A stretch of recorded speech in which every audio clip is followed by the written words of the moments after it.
Welcome back to UFC Ultimate Insider. Jon Anik joined by the former UFC heavyweight champion Josh Barnett.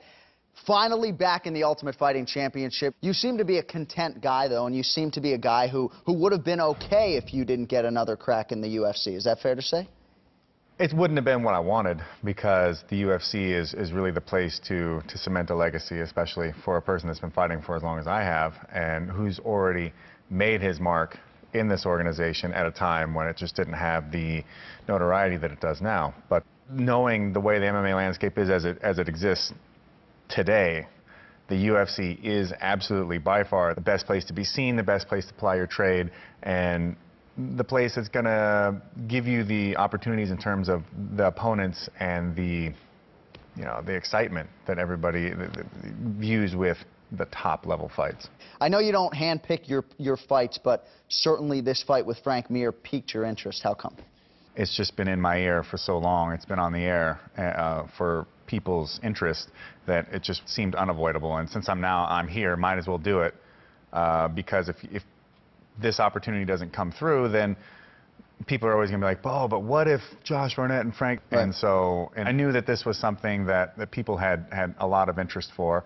So finally, I'm like, you know what? Well, now that I'm in the UFC, I would love to have that fight happen. After Daniel Cormier beat Frank Mir in what was his UFC debut, he was asked what was the biggest win of your career. And he didn't hesitate to say it was the 25-minute war with Josh Barnett. Your take on that fight and I guess sort of a coming-of-age moment for a fighter? I think that it proved that given the certain level of fights, that he could step his game up, which to me wasn't that surprising, that he was going to be a really tough opponent, because he's an Olympic-level athlete. Yeah. That's a different level. You know, those that have that wherewithal within themselves to mentally be there for the fight, to take all that training as an Olympic athlete and that sort of mental preparation and pressure testing and all that comes with it, and transfer right into the ring. Those people are always going to be incredibly tough, even in places that they lack. They mentally, and they know how to prepare so well that it's going to be tough. And I wasn't surprised at all that Daniel was an incredibly tough fight. I didn't think I'd break my hand in 23 seconds, but if you ask me, that fight was still mine to win. I don't look at it, as things as, oh, well, because of this, I couldn't win. No.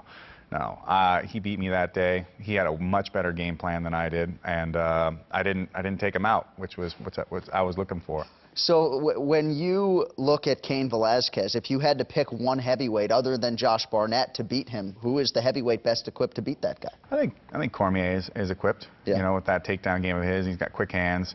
I really think he could keep him on the defensive quite a bit. I don't know if he could finish Cain, but he's got very solid hands. So I mean, it would only take one or two to put his lights out, and that's kind of one of the aspects that comes with being a heavyweight. Just being big in general. Right. When a guy has such good wrestling control with a good stand-up game, it could be very difficult to derail him. So it'll take a decent level of striking, or at least striking that is well suited to counter his style, and then the takedown defense to go with it. Well, he is UFC heavyweight contender Josh Barnett, the former UFC heavyweight champion, back in the UFC finally on August 31st at UFC 164 against Frank Mir. Pleasure to have you here, man. Best of luck. All right, thanks, man. Thanks, man.